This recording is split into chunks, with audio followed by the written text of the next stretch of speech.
that's racing. A race you do not want to miss.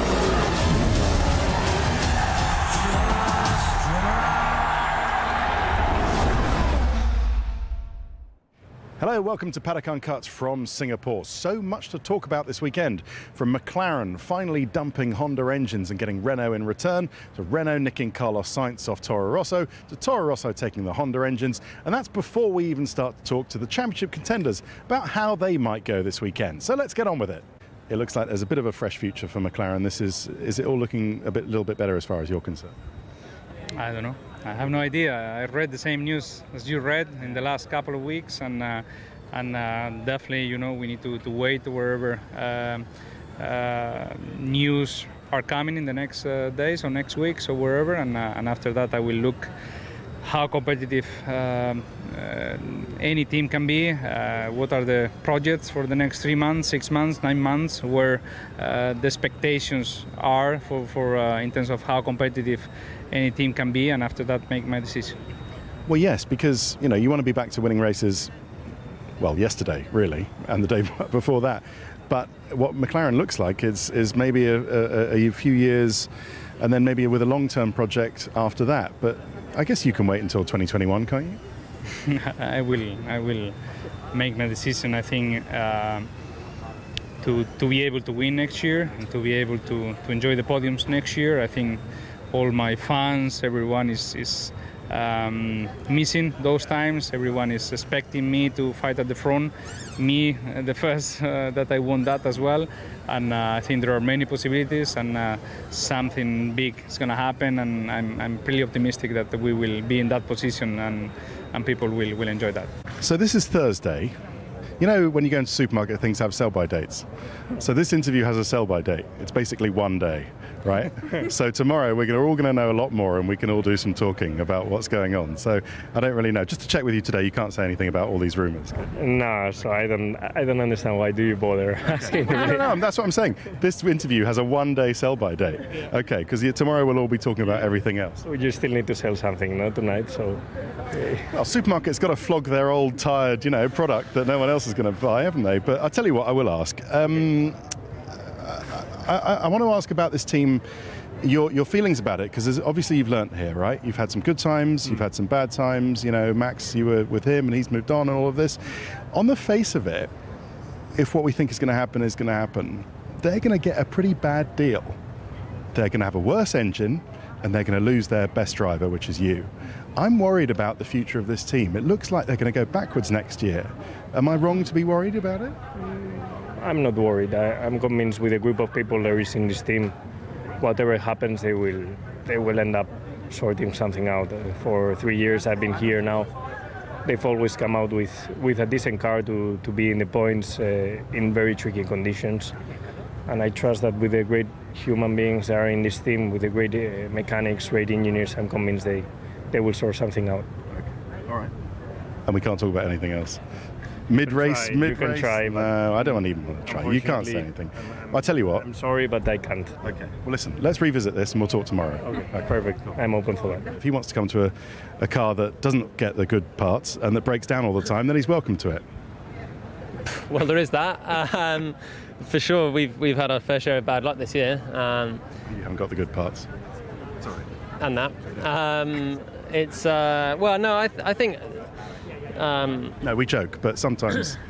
On occasion, then Nico's had the better. Sure, I could say that, but generally, I think the reliability has been a problem this year. But I mean, I would say with Renault, I like the team. I've been here in 2 years now. With Enstone before that as well, so it's been a little chapter, but it's their prerogative to do what they want. But what is your response? Let's just ask you that. What's your response to all of this? Whether they want him in or he wants in or whatever. What are you're in for the rest of the season? Yeah, of course. I have a contract for the rest of the year, so my response is to show what I can do in 7 races. I'm pleased with where the car's at. It's getting more and more competitive every weekend, apart from Monza, of course, is a difficult track for us. But Spa was good. My performance compared to Nico has been strong the last 2 weekends as well. So I have 7 races, strong tracks for us, strong tracks for me. show what I can do in the year on a high anyway. Okay. And who knows what will happen next year? There are still some seats available. Your seat, obviously, here, the Renault seat, but then Williams have got a drive available as well. Yeah, I mean, I'm focused on doing the best I can in the car. I'm excited for the future. Whatever it holds, it will be different.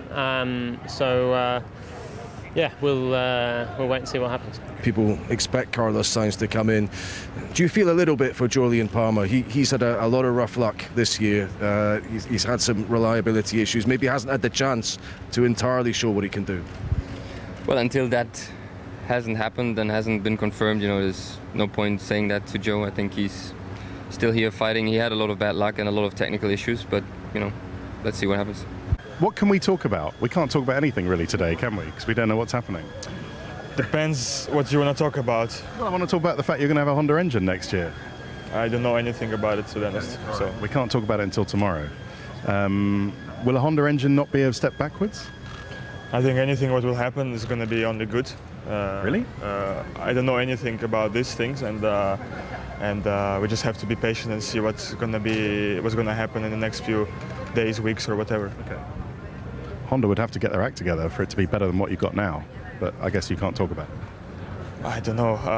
I don't know what to say to you, really. No, yeah, you probably can't talk about it. There's a certain thing, given that there are some Honda people in Toro Rosso today, that Honda is going to be into the Red Bull family, if you like. Are you sure that's a good move? They're all over the place.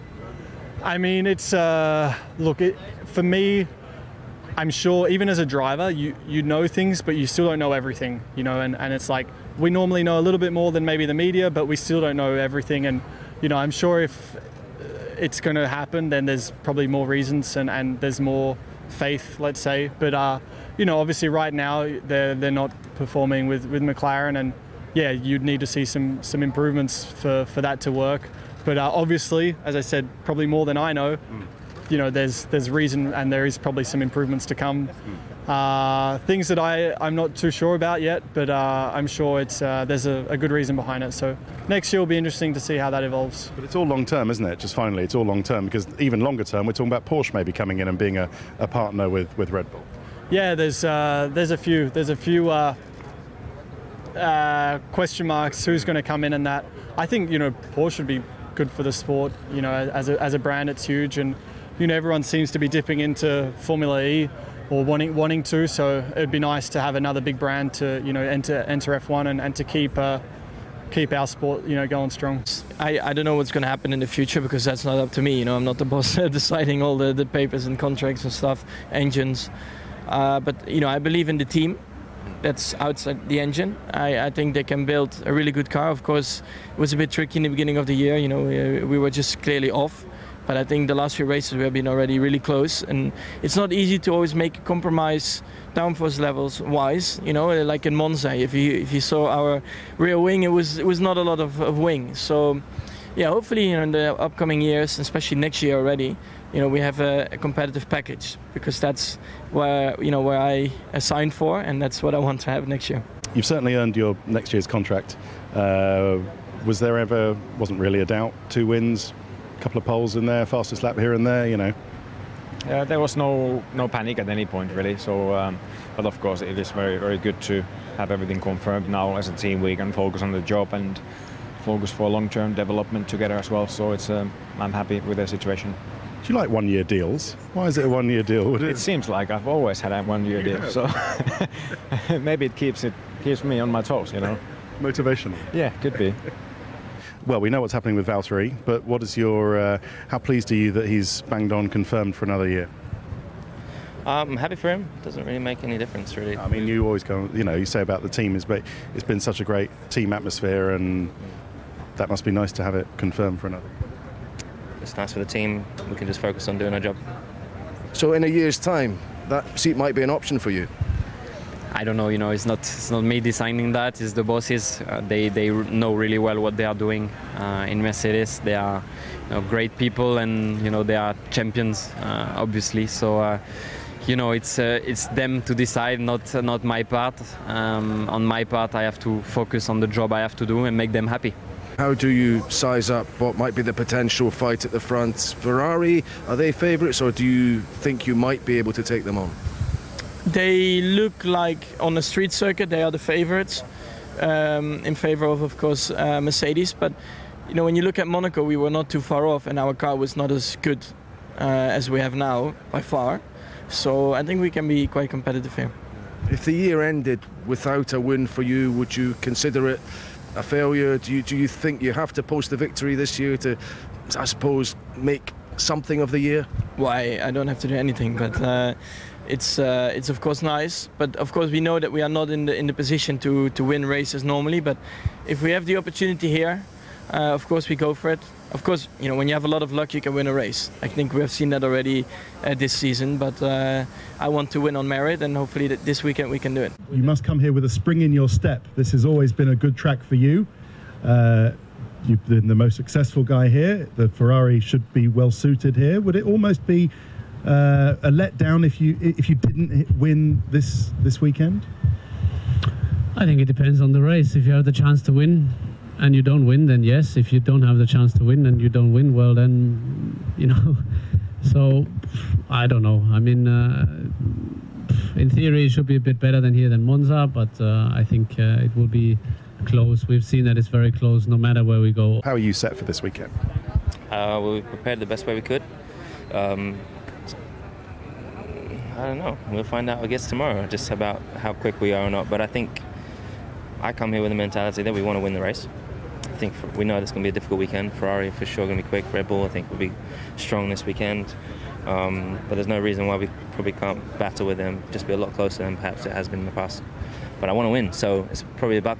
Qualifying is going to make a big difference. Positioning is everything here. It's very hard to overtake. It comes down to strategy. It does. It comes down to the driver getting into a groove of the place as well. Sebastian's always gone well here. You've gone well here when the car's been there for you. Is it a bit more of a kind of driver's track than a car, do you think? I've not always gone well here. This has not always been a particularly strong circuit for me, but it's been okay. But having studied and understood the past years, it is a track where time on the circuit really counts. Obviously last year I think I missed P2. So positioning, understanding the car, every lap's going to count.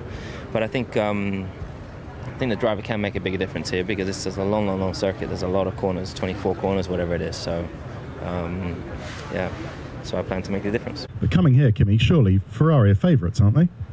I don't know. I'm not in our minds, but you know, it's again exactly the same story that we have the same discussions, same questions every race weekend. So you guys have one team is going to be favoured, or maybe one team says that this team going to be, and it doesn't guarantee anything. It means nothing. It's Sunday, end of the race, where everybody finishes. That's the real result, and you know, there can be stories as long as Sunday afternoon. I go with what we have, you know, what I will feel tomorrow at the track, and the car that I have then under me. Obviously around here it's important that you trust the car. Makes a big difference. Street circuits are like that. So, but yeah, there's no reason to believe why the car shouldn't be any good. But how good it will be, we'll find out. But this is the weekend. This is where it could happen. I mean, Ferrari will be strong, but you never know. You were so close to it last year. We've been close, yeah, definitely. You know, last 2 years.